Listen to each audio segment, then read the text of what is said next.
उत्पत्ति अध्याय 9 कुलपद 29।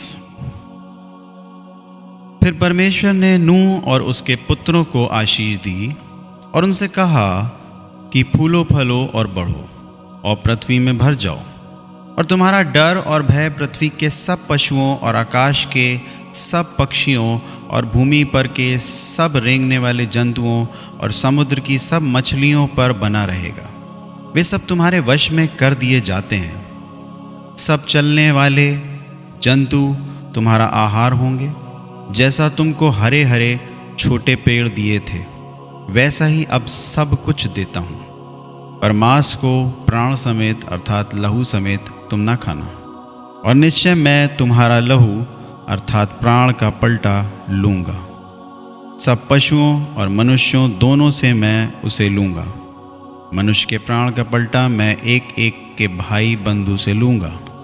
जो कोई मनुष्य का लहू बहाएगा, उसका लहू मनुष्य ही से बहाया जाएगा, क्योंकि परमेश्वर ने मनुष्य को अपने ही स्वरूप के अनुसार बनाया है। और तुम तो फूलो फलो और बढ़ो और पृथ्वी में बहुत बच्चे जन्मा के उसमें भर जाओ।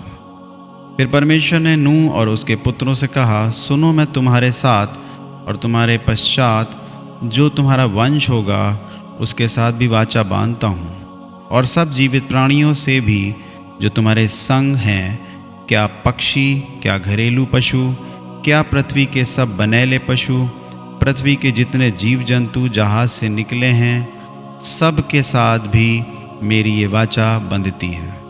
और मैं तुम्हारे साथ अपनी इस वाचा को पूरा करूँगा कि सब प्राणी फिर जल प्रलय से नाश न होंगे, और पृथ्वी के नाश करने के लिए फिर जल प्रलय न होगा। फिर परमेश्वर ने कहा, जो वाचा मैं तुम्हारे साथ और जितने जीवित प्राणी तुम्हारे संग हैं, उन सब के साथ भी युग युग की पीढ़ियों के लिए बांधता हूँ, उसका ये चिन्ह है कि मैंने बादल में अपना धनुष रखा है।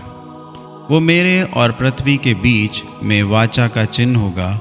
और जब मैं पृथ्वी पर बादल फैलाऊं, जब बादल में धनुष देख पड़ेगा, तब मेरी जो वाचा तुम्हारे और सब जीवित शरीरधारी प्राणियों के साथ बंधी है, उसको मैं स्मरण करूँगा। तब ऐसा जल प्रलय फिर न होगा जिससे सब प्राणियों का विनाश हो। बादल में जो धनुष होगा, मैं उसे देख के ये सदा की वाचा स्मरण करूँगा जो परमेश्वर के और पृथ्वी पर के सब जीवित शरीरधारी प्राणियों के बीच बांधी है। फिर परमेश्वर ने नूह से कहा, जो वाचा मैंने पृथ्वी भर के सब प्राणियों के साथ बांधी है, उसका चिन्ह यही है। नूह के जो पुत्र जहाज में से निकले, वे शेम, हाम और येपेत थे। और हाम तो कनान का पिता हुआ। नूह के 3 पुत्र ये ही हैं, और इनका वंश सारी पृथ्वी पर फैल गया। और नूह किसानी करने लगा, और उसने दाख की बारी लगाई, और वो दाख मधु पीकर मतवाला हुआ और अपने तंबू के भीतर नंगा हो गया। तब कनान के पिता हाम ने अपने पिता को नंगा देखा और बाहर आकर अपने दोनों भाइयों को बतला दिया। तब शेम और येपेत दोनों ने कपड़ा लेकर अपने कंधों पर रखा और पीछे की ओर उल्टा चलकर अपने पिता के नंगे तन को ढाँप दिया। और वे अपना मुख पीछे किए हुए थे, इसलिए उन्होंने अपने पिता को नंगा ना देखा। जब नूह का नशा उतर गया, तब उसने जान लिया कि उसके छोटे पुत्र ने उससे क्या किया है।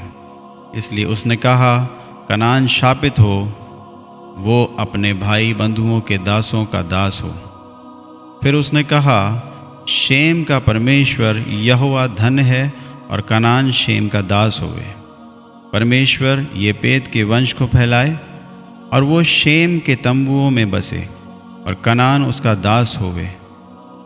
जल प्रलय के पश्चात नूह 350 वर्ष जीवित रहा, और नूह की कुल अवस्था 950 वर्ष की हुई। तत्पश्चात वो मर गया।